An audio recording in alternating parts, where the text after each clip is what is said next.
Mode.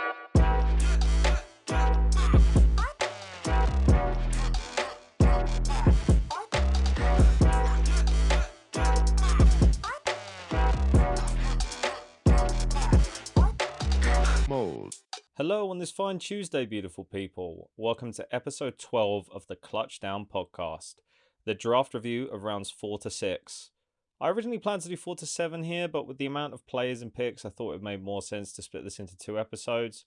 So this week we'll focus on rounds 4 to 6, and next week we'll focus on round 7 and also the best undrafted rookies as well. Originally, this was going to be a best and worst of each round with a mention of what steal I thought was in rounds 4 to 6.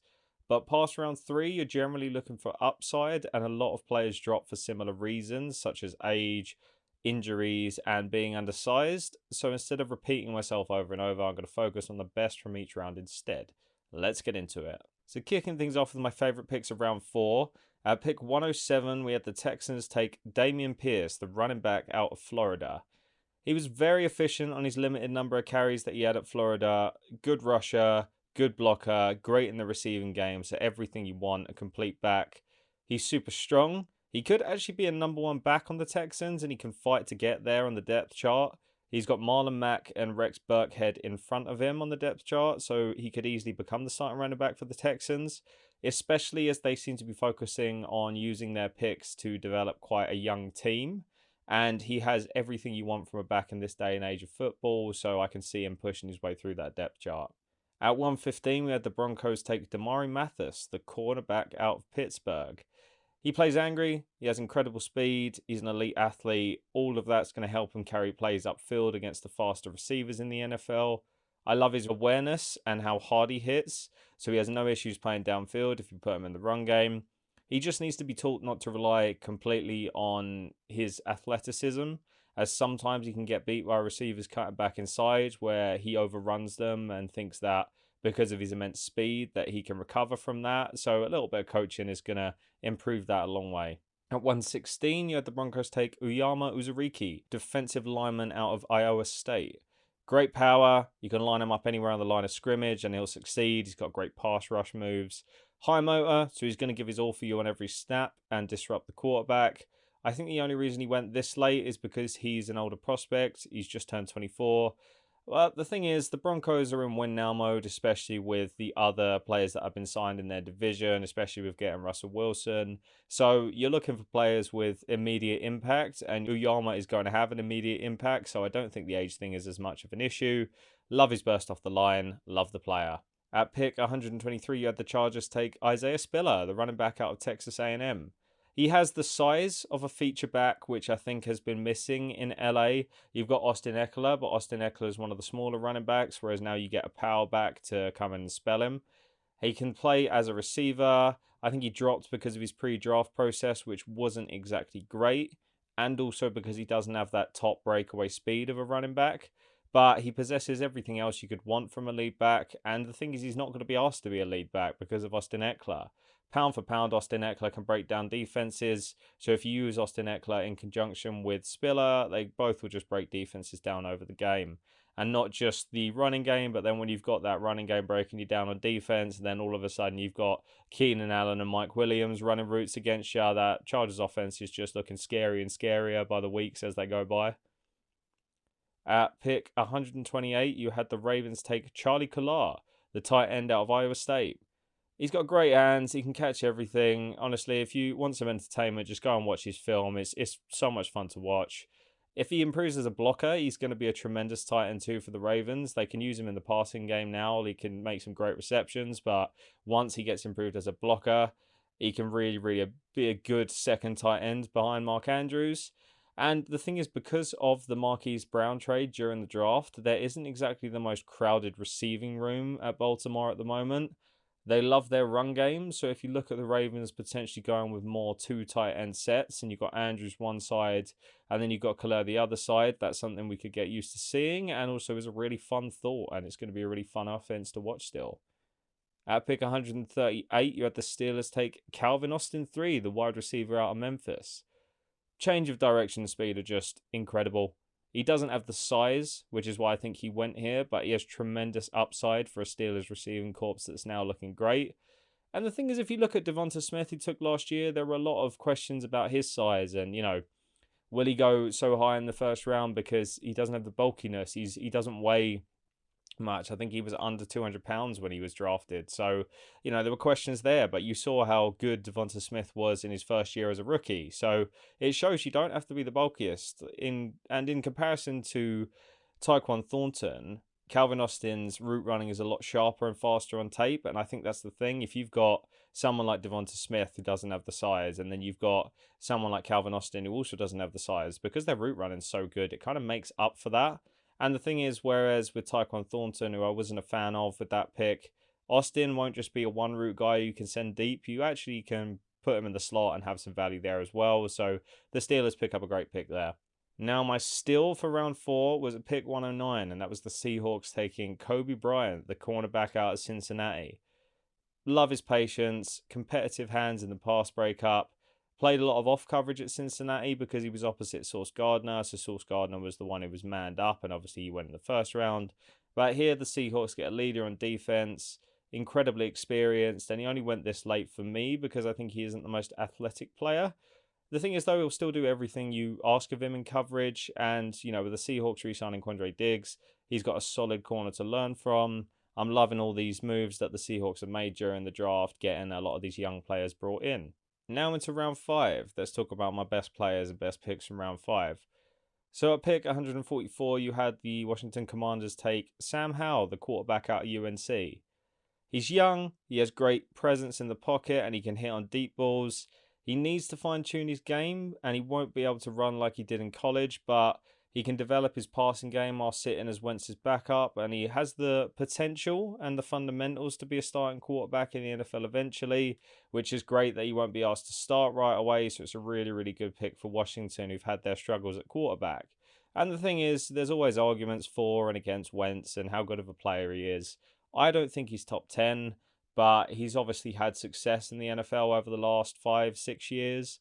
And so he's a solid player, and he's still a very, very solid player that a team can learn from and a quarterback can learn from.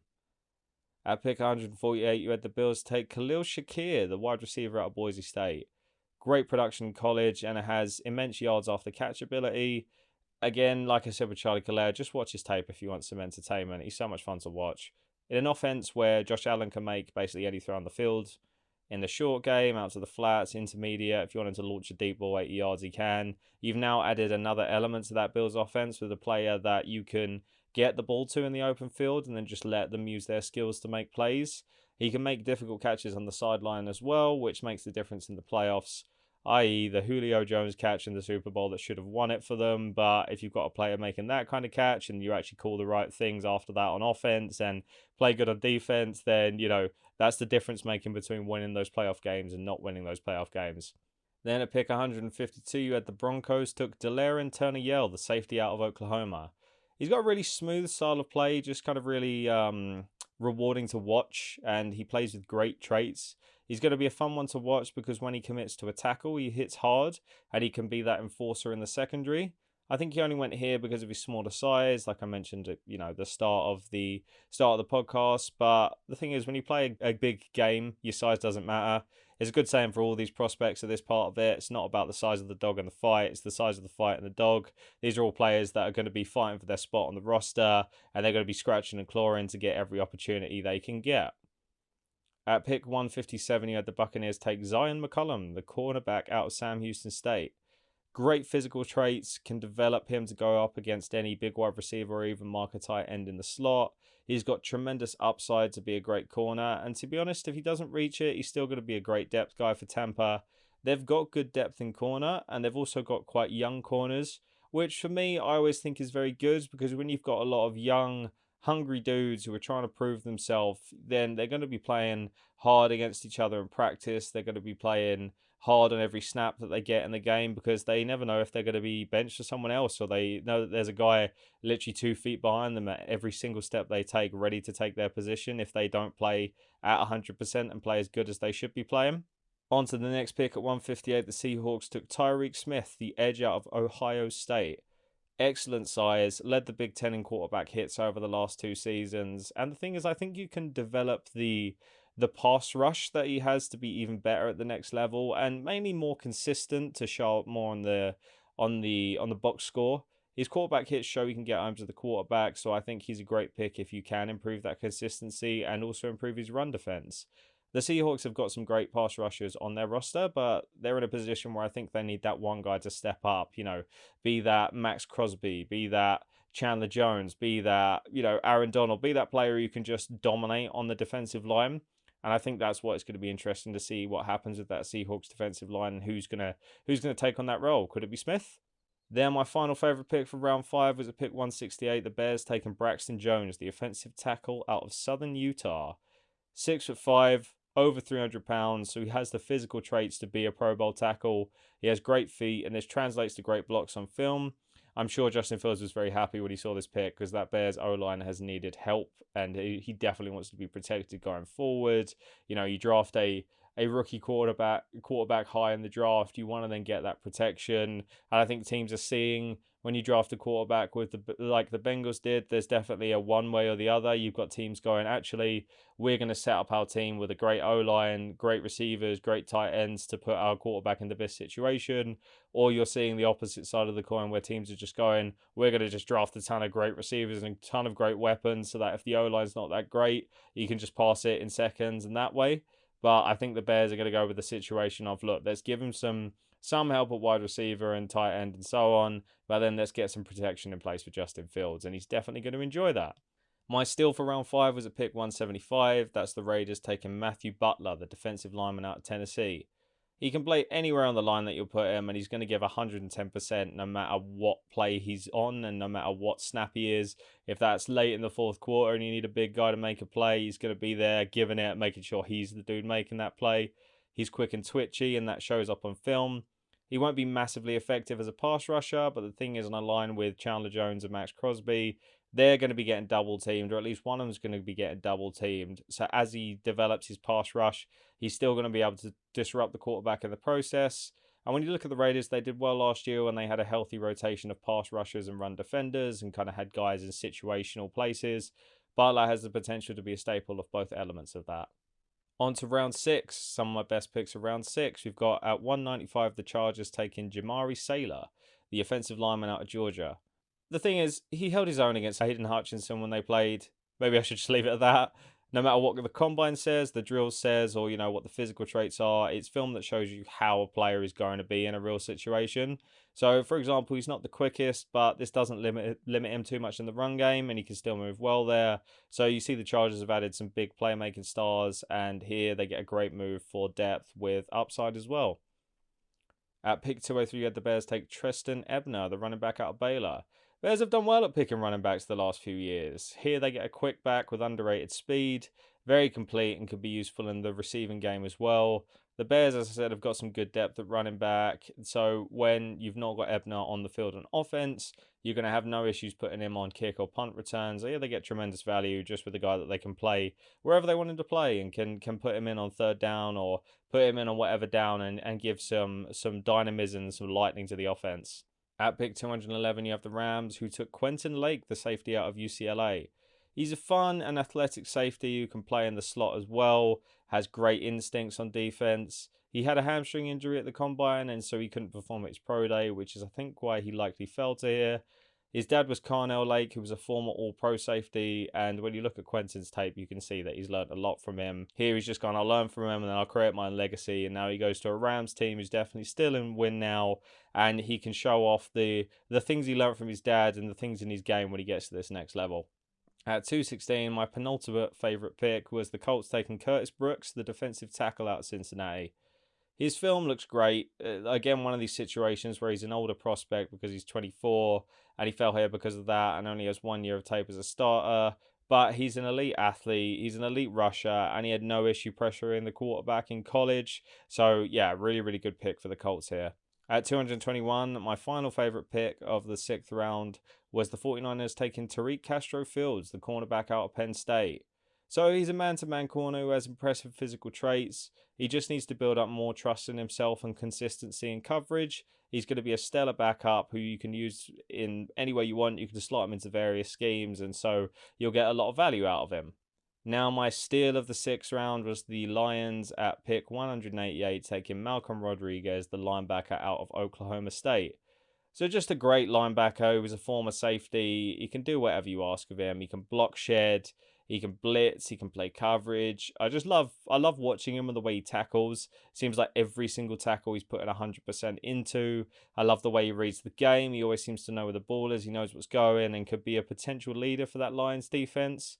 The Lions really feel like they've got an identity of hit hard, play for each other now under Dan Campbell. So it's great to see them making great picks and improving that team, and also getting players that just work with that ethos as well. Okay, excellent. Well, that's all the NFL part of this podcast. It's like I've mentioned before, it's really fun doing the research on these guys. Like going from, it's easy to find info on the first round and the second round and so on. But when you start getting into the nitty gritty of these picks and looking at the potential guys who could be great depth guys who have starting traits and so on, it's a lot of fun, and it's nice to have that info on these players now, which is why I'm doing the episode, because any of these players I've mentioned in 20 years could be a Hall of Famer, and then it's like this podcast episode, I was like, yeah, that was a good pick. So that's a lot of it with how the team's picking these rounds, and they're picking a lot on traits and upside and so on. So yeah, it's fun doing a lot of research into this. But now, after chatting about that, it's time to go on to our album of the week. So my album of the week this week is Let 'Em Riot, Years Later. So they've got like a retro pop wave kind of sound. Another band that I found on my Discover Spotify. I actually saved one of their songs from one of my Discover Weeklies on Spotify. Forgot about it for about 6 months, and then it came up on my shuffle the other day when I was on the train to work. And I listened to the album and then just loved it. Ready to Start and Caribou are my favourites off the album, so I'd look at that. Ready to Start is the first song on the album, and it definitely takes the cake in terms of best song, I'd say, from the album. So yeah, Let 'Em Riot, Years Later, check it out. Okay, thank you everyone for listening. This was the draft review of rounds 4 to 6. So if you come back next week, I'll be doing episode 13, which is going to be all about my favourite players from round 7, and then also my favourite undrafted rookies as well, because there's some real fun guys that didn't actually get drafted. I'm sure people have heard Justin Ross. He's been thrown around. He got signed by the Chiefs, and so I'll be talking about a lot of them, the kind of players that can make impact. So yeah, come back next week and check it out.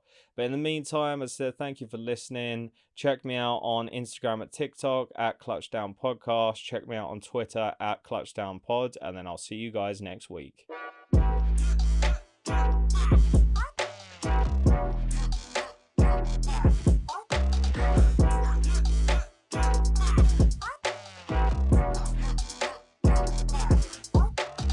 Mode.